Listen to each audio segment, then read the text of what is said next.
Welcome. I'm Jessie, and I'm a birth mother. I'm Carrie, an adoptive mother and an adoptee. And I'm Marilyn, a transracial adoptee from Haiti, and we are Roots. Together, we make up the Adoption Triad. Thank you for joining us as we explore the realities of adoption from our diverse perspectives and knowledge. We know that each adoption experience is unique and deserves to be valued and respected. We understand that our stories may not be reflective of everyone else's experiences, but we strive to represent the adoption community well. Please note that in this series, we will delve into thought-provoking topics that may challenge your perspectives, but we encourage you to listen with an open mind and desire to learn. So pull up a seat and let's talk. Hello, how's everyone doing? Hey, we're doing well. Welcome back to our Roots series where we discuss some of the more complex topics of adoption and maybe some of the more simple topics of adoption. Today's topic is misconceptions and myths in adoption. So we're going to be breaking that down through all three sides represented here. So if you guys want to go around and introduce yourselves real quick, so before we get into it. I'm Marilyn Mundesier. I am the Director of Adoptive Relations here at Abiding Love Charities, and I also am a transracial adoptee from Haiti. And I am Carrie Segrist. I am an adoptive mother and also an adoptee. And I'm Jessie Matos. I'm a birth mother of 13 years and the director of birth mother programs at Abiding Love Charities. Again, thanks again for joining us. We're going to get right into it. I know we were talking a little bit before we started recording about myths versus misconceptions. So if Carrie, if you want to start, you were talking about some of the adoptive parent misconceptions. I'd love for you to expand on that. Yeah. Some misconceptions that I feel that some adoptive parents encounter, or even for us in our personal adoption journey to become adoptive parents, was that we came to adoption because of infertility, which there are a lot of adoptive parents that desire to be parents and they do struggle with infertility. But for our family, that was not the case. We have four biological children before we adopted our son. And being an adoptee, it was something I knew from early on as just a young girl, as a teenager, that adoption would be a way that we also grew our family in the future. So I think, infertility is probably one of the main ones that I think a lot of people think, you adopt because you can't have children. And that's not always the case for all the adoptive parents out there. So that would be an example for me personally. Are we going into myths yet, or just the misconceptions? Yeah, go for it. Another myth, or a myth, I would say, is like, I don't know if you've heard of the saviorism mentality, where you're saving this child from, this horrible life that they may, have if they're not adopted. We're not like, this isn't a mission field. There are missionaries that go out to work in orphanages, but that is not, if that is what you're trying to do as an adoptive parent, then you're missing the point of adoption, because we're not saving anyone. Adoption is hard. Adoption's complex. There's loss in adoption, but there's also beauty in adoption. But it's easy, I think, for adoptive parents to forget the loss. So, that saviorism mentality is a very a myth that damaging. Yes, absolutely. And I'm sure Marilyn can, has a perspective on that as an adoptee, a transracial adoptee too. So I know. Yeah, definitely. No, I think, saviorism is like a cloak, and there, so many times people would come up to my parents and just rave how wonderful they were, how amazing, how, like, oh my goodness, you took this little girl from, out of an orphanage in Haiti, one of the poorest third world countries in the world, and brought her here, and here she is thriving and successful and doing all these things. And there's a lot of truth in that. I was thriving, and I never not want, like, I like that I'm adopted, right? Like, I understand that if I stayed in Haiti, that I probably wouldn't have made it, or I just would have had a very, very different life. So I am grateful for that I was adopted, but that doesn't mean that they are my saviors. And that's a very tricky and fine line. And a lot of people not intentionally trying to feel that, like intentionally trying to feel that, do just by the comments like, oh, good for you, that's amazing. You're special. But in regards to like misconceptions and myths for adoptees, I know one of the biggest things is like people get so surprised when adoptees are upset or mad or don't feel blessed to be adopted. I like people just get so bent out of shape a little bit when an adoptee expresses anything but gratitude for their parents. And I mean, we're humans, right? Like we talk about adoption being the duality of it and being so many things, and whether you're adopted as a baby or as a 3-year-old, 13-year-old, there's loss. There's about loss of birth culture. There's loss of the names. There's loss of, just me knowing like, do I look like my mom? Am I goofy like her? And all of those things that are taken for granted. Those are those have been taken from us, and that's okay for us to feel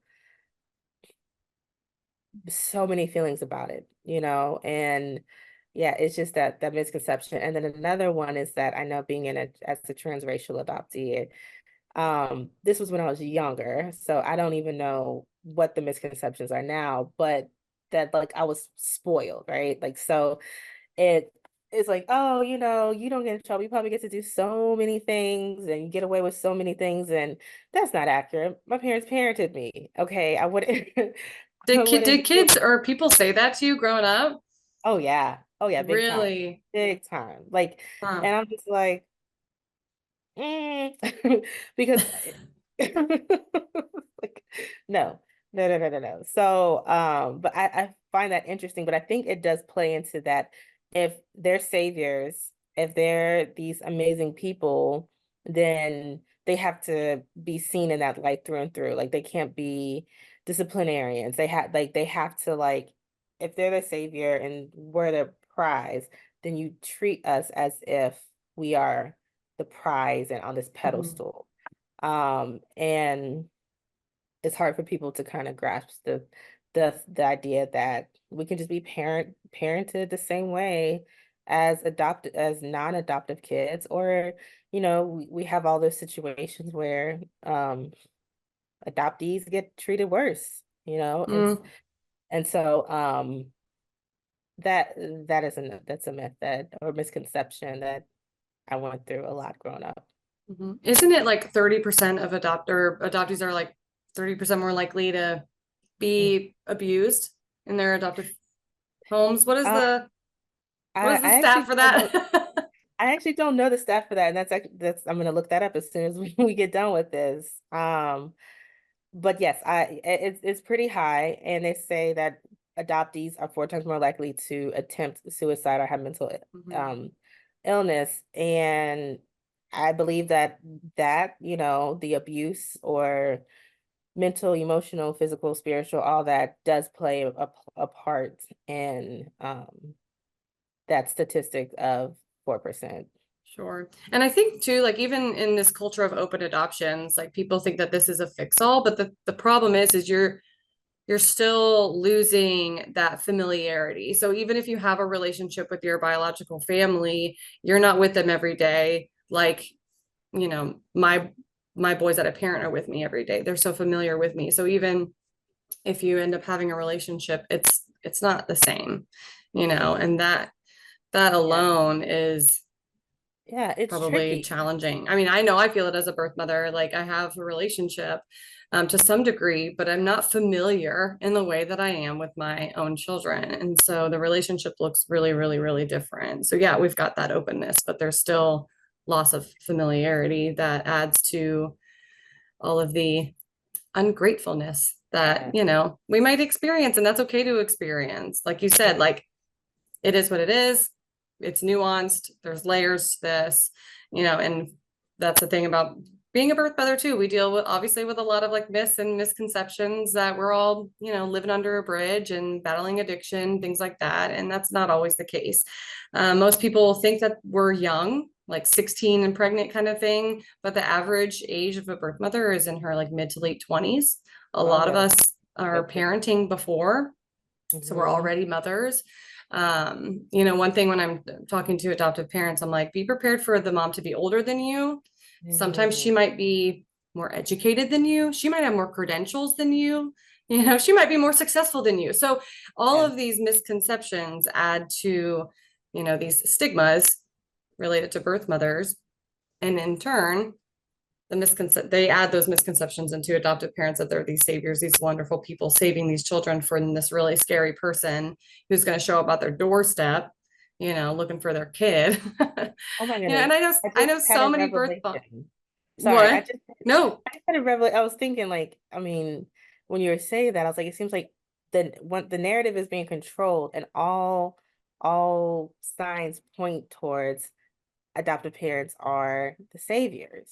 Mm-hmm. And if we change the narrative, if we educate ourselves, if we look at something different, then we're challenging what they want us to think. Yeah. I don't know. It just was like you were talking. I was like, oh, that makes sense. Yeah. I get it. It kind of all does come back to the adoptive parents. No offense, Carrie. But I mean, people like to have, tiers, and they like to make sense of things, and they like to try to organize things. There's always got to be someone on top. And so I think that's what kind of happens here, because it's a cyclical thing, and where does the attention go to? It goes to the adoptive parents, Right. which it shouldn't be. The attention should go to the adopted child. Yeah. Because they're the child. They didn't have a say in this matter. Like I had a choice, and I have to accept that my choice had consequences, and however that's going to look. And that's kind of a hard thing to accept sometimes, that I have caused trauma in my daughter's life, that she's going to have mixed emotions. And that's another thing, is like birth parents, we care about our children. Surprise, surprise, we care about our children, and we want the best for them, obviously. And a lot of us are not, we're not okay with our decision. There's a lot of women who regret their decision. A lot of people think that birth mothers are just flippant and don't care. But there's women who grieve their entire lives, and they take this part of them to their graves. They don't share it with anyone because of the shame and because of the stigma surrounding birth mothers. Like I know for me, it took me a very long time to feel comfortable sharing my story because I was afraid of people's judgment. I really struggled with my pregnancy, being raised in a very conservative Christian home. I didn't want anyone to know about my pregnancy, and that played a role in my placement. And it shouldn't have. I've told you guys before that I wonder if I hadn't been raised in a conservative home, if my decision would have been very different, because I maybe wouldn't have felt those societal pressures Oh to yeah. fix the problem. And that's another thing. Like children are not problems, right? Mhm. Adults, we are the ones that complicate these things. And I know bringing a child into this world is a very complicated thing, but at the end of the day, children are not problems to be fixed, and they're not prizes to be won, like you were talking about, Marilyn. And it all kind of comes back. And so I think in the adoption world, adoptive parents need to be the ones to speak up and correct people when you hear these comments of like, oh, you've done such a great thing. Carrie, have you ever experienced any moments like that? Any Yes, comments? like a lot of people with our with Silas, like, oh, he's he's so lucky, he's so lucky. And I always I'm like, well, no, I'm grateful, because for me, being an adoptee, but being an adoptive parent, like having a closed adoption versus now like having an open adoption with his birth family. But like he's like, he didn't ask for this. In a perfect world, in a sinless world, like he would be with his first family. He would not be with us. But because we live in a broken world, adoption became a part of his life.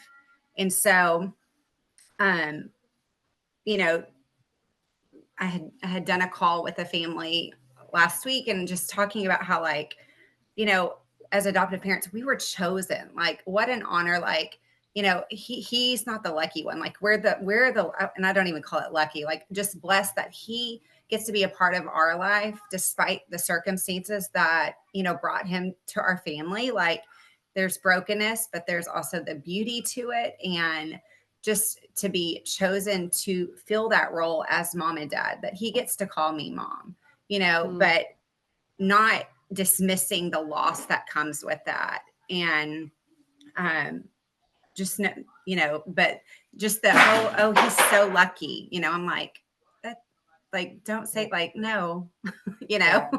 it's not, it's the other way around, if anything. Mm-hmm. Yeah, Yeah, for sure.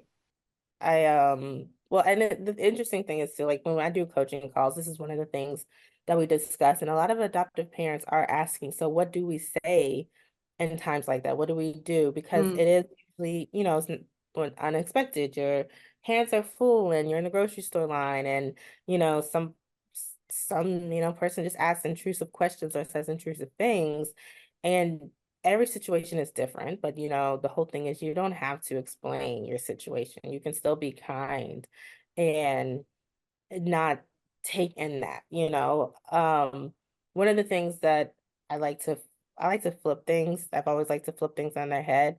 So when people would tell me I was so lucky and so blessed to have my parents, I would always say, so are Rachel and Andrew, my sister and brother. And so, because why aren't they saying that to them? Mm. Like, aren't they lucky too?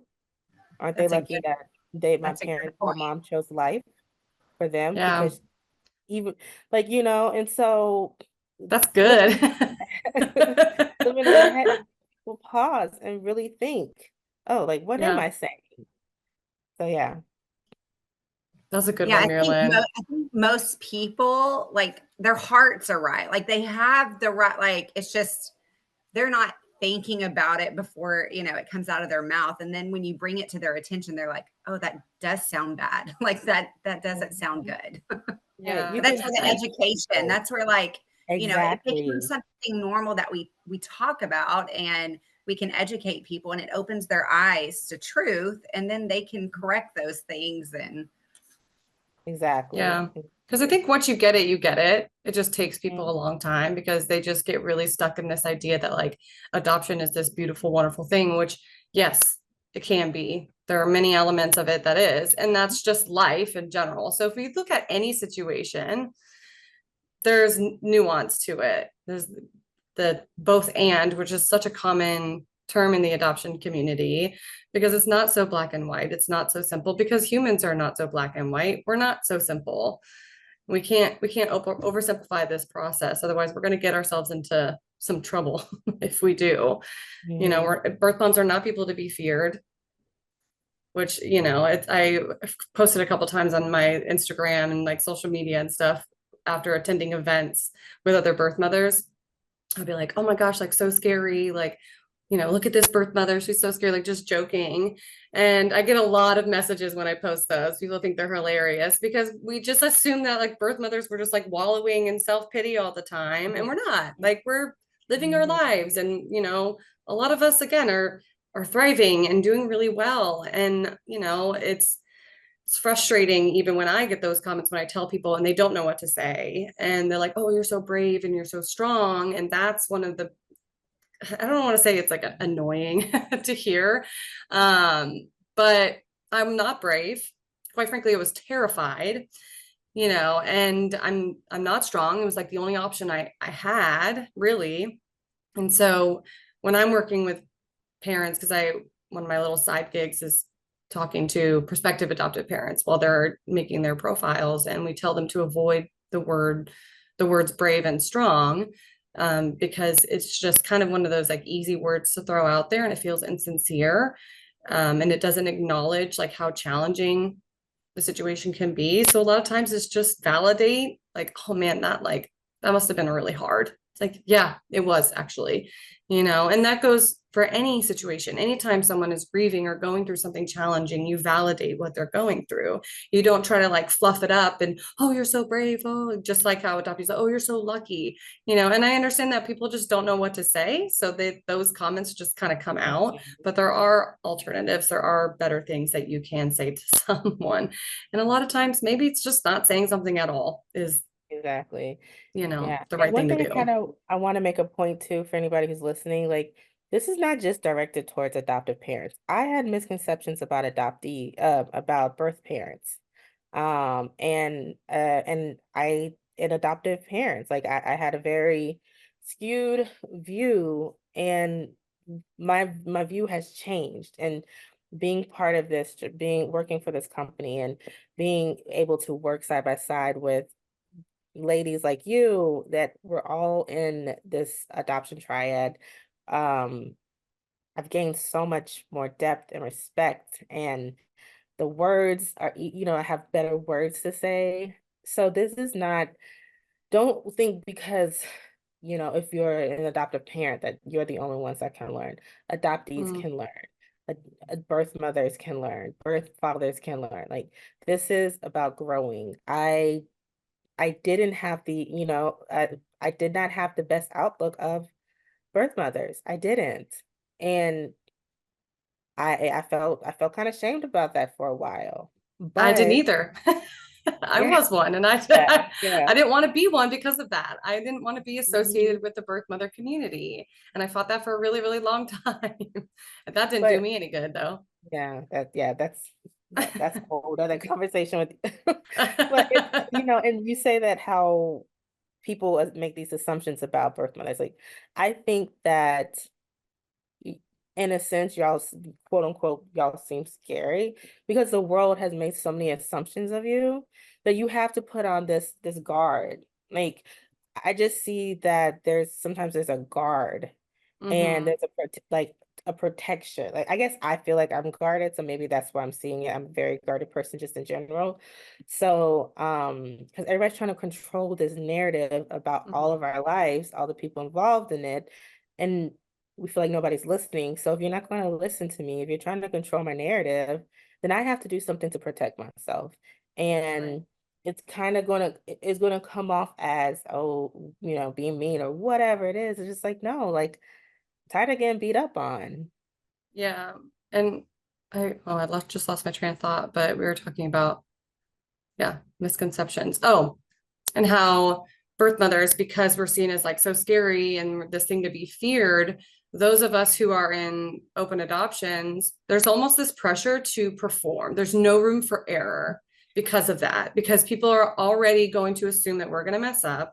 And so we have to be perfect. I have to be perfect. Everything I do has to fall in line. And the moment I step off that line, I could lose contact with my child. I Give an mean, we've seen example. it. We've seen adoptive parents drop the biological parents for very, very minor offenses, normal human behavior. You wouldn't cut off I mean, most people don't immediately cut off toxic family members. You set boundaries, you try to find ways to like work with them. Maybe you limit contact with them. Maybe you don't, see them during certain events or something. I don't know. There's just, you set boundaries around those relationships. And so why don't we extend that same grace to biological parents, your child's family? Mhm. Because if you're not doing that, then you are not accepting them as like kind of part of your family. And you kind Mhm. of, you have to do that. Yeah. You have to do that. So true. Give you an example, because this is actually where there's another birth mother I knew, and you've talked about this too, and Delora. Like, I want to hear an example because this is where I shifted. When one of the things she was saying was like just a simple text message, not even that she was a toxic person, Mm. just a simple text message to the adoptive mother, and how it could take her hours to write the perfect message because she didn't want to come off Yes. as too pushy or non-pushy, and just the intricacy, like just sending a text message takes so much, and you Yes. feel like just in the blink of an eye, all of that can be taken away if they read the text message wrong. Right. There's over explaining. I see it a lot with my birth mother friends. They will over explain themselves in text messages because they want so badly to be heard and understood. But then the adopted parents get overwhelmed with that and see her emotion as a threat. And they're like, oh, she's texting us too much, or her text was too emotional. So we need to limit contact. And the adoption agencies will advise them to do that. They will tell them, I recently was working with a friend who placed her child for adoption, and the agency told the family, don't text her first because she's grieving. My friend, thank goodness for her, stood up for herself, and she said, how dare you say that to the family? Our relationship was going fine. You were the ones that caused this problem. How are we supposed to build an organic relationship if you're telling them not to text me first? Yeah. You can't do, that's not how that works. And so, yeah, I mean, I'm trying to think of an example of, like, for my own situation at this point, I can freely, text them and not have to reread that text message over and over, because we've been able to build that relationship where we've gotten to know each other well enough to feel comfortable to do it that way. But earlier on, when we communicated via email and letters and stuff, I read those things over and over and over and tried to, like, not sound too emotional. And that, unfortunately, is going to have an effect on my daughter. I can look back now and say she might read some of these things and it might sound unemotional because I was trying not to be, because I didn't want to be too much. But that's my child. I mean, that's bizarre to me that they're being too emotional. This is your blood. Like, this is your baby. Like, like you have, like, don't be afraid of Adoption. her grief. Our grief is nothing to be afraid of. I know it's uncomfortable, it's weird, but, like, you just kind of, Carrie, you've said this many times, like, get comfortable being uncomfortable in adoption, because it's uncomfortable. Right. Well, and like you always say, like, even just having the hard conversations, like, these are big, like, we've made these decisions and we've got, or having the hard conversations, like, you've made big girl decisions. We gotta, handle it. Big girl decisions require big girl conversations. Yes. Yeah. And so it is like, it can be uncomfortable and awkward. But you were talking about emotion. I'm like, adoption is full of emotions, like, from all sides. We're humans. It's about humans. We are in the business of humans, like, people, and to take that out is ridiculous. It is insane. Yeah. I tell my kids all the time, we can do hard things. When they're saying, like, oh, this is hard, I know it's hard, but we can do hard things, and that's just part of it. It's just right. Yeah.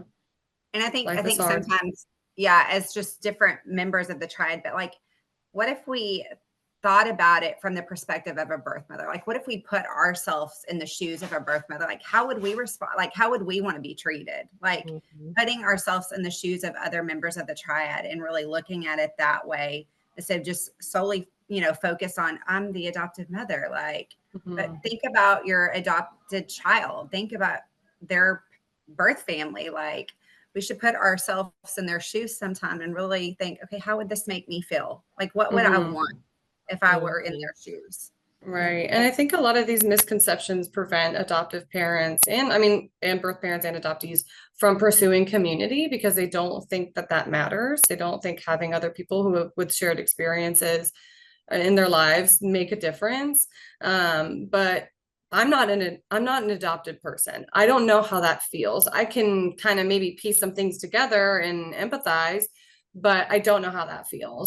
And so I would imagine that if I were, now with the knowledge that I have, if I were an adoptive parent, like, I would be going to adoptee meetups with my kids. I would be getting them involved in all sorts of things. I wouldn't be afraid of getting into that community, and having my child be exposed to people who maybe even look like them, but just having those shared experiences. Again, don't be afraid of these relationships. Don't be afraid of getting to know other birth mothers, other adoptees, because you're going to be able to learn from them. Now, their adoptions might look differently, but all of us have very similar, even our stories, there are a lot of things that we can all obviously, like, agree on and relate to.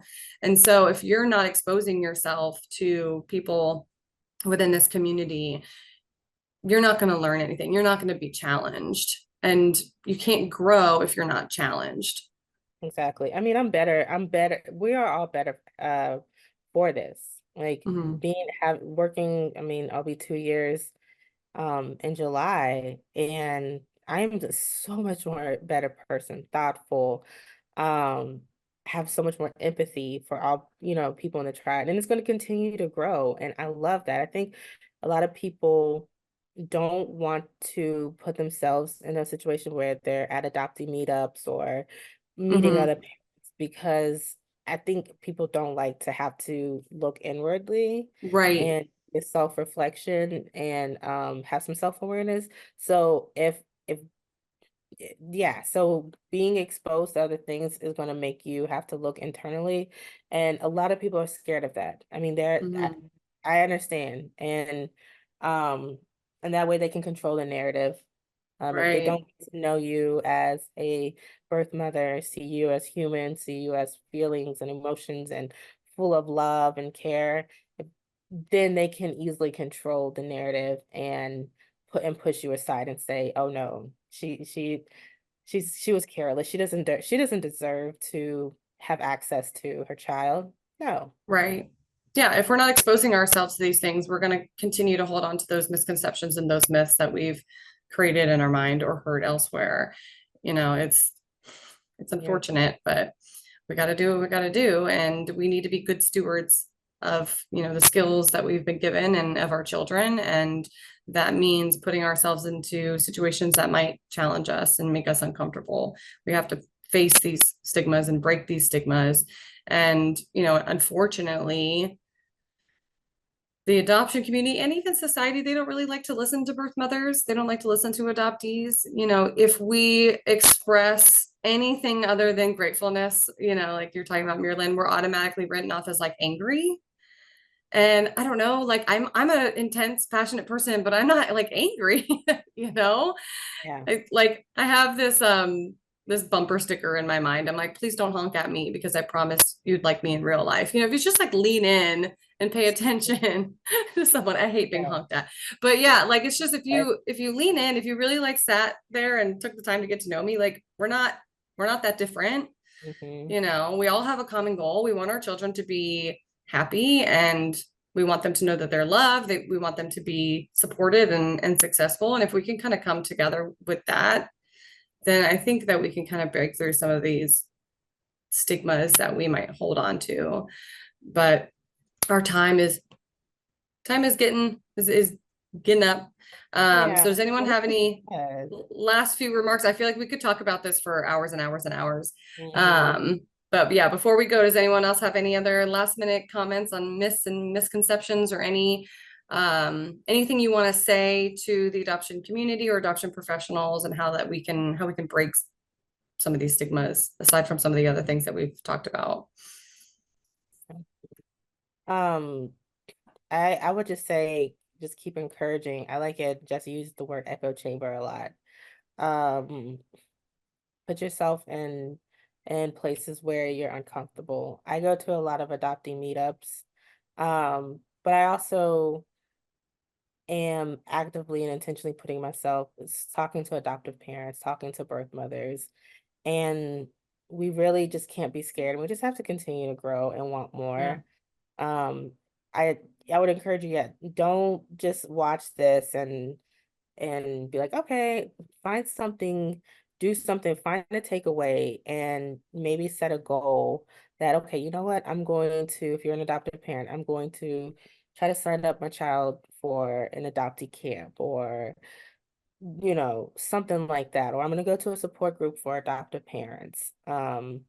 Or, I'm gonna talk to a birth mother. Maybe there's a birth mother down the street and you've been eyeing her and you're like, I don't know. Make goals and put yourself out there. Yeah. And honestly, you're gonna be better for it. Yeah. And don't be afraid of your child learning, about their story and understanding their complex emotions, because it's not about you. Yeah. Right. Like we talked And about there's in the no names thing, it's like them, if they want to change their name later in life, like it's not about you, it's about them. And you should want them to feel empowered enough to, Make that choice. yeah, make that choice. And so the same Yeah. goes for their story and learning to accept all of the emotions that come with it. adoption's complicated. This isn't easy work. And I think that's another misconception. And I hear that a lot from adoptive parents after they adopt, is that they didn't realize how hard it was actually going to be. We talk about how, like, after you adopt, like, that's when the real work starts. Like, you can get all the education beforehand to, like, check off those boxes for the agency, but it has just begun. But until you start walking it out, like, until you're living that, like, It baffles me that there's not mandatory post education resources, like mandatory by the state. That just baffles me. Because that's when you're in those moments and you're like, what do I do now? Like, you're like, I'm in this, like, now what? It's like marriage. I know we got, like, it's like marriage. Like, we did premarital counseling, and that's beautiful. And even if you can't do counseling, like surrounding yourself with marriage positive individuals. Now it's therapy. Yes, like, do marriage therapy around the fire pit with your friends. Like, you just have to, it's hard. Of course it's hard. But I'll kind of piggyback off what you said, but continuing, like, to grow, like, always put yourself in position to learn. Like, we should all, not just in the adoption community, but you should always be learning, like, always striving to learn something new. Like, we can never stop learning, because when we learn, that just we just become better. So as adoptive parents, we can better serve our adopted child and better love their birth family. So it's like you said, surrounding yourself with other members of the triad so that we can learn from them. It'll be 2 years for me as well this summer that I've been with this agency. And, like, I feel like I've learned so much from other members, like, not just my perspective as an adoptee or an adoptive parent, but forming these relationships with birth mothers.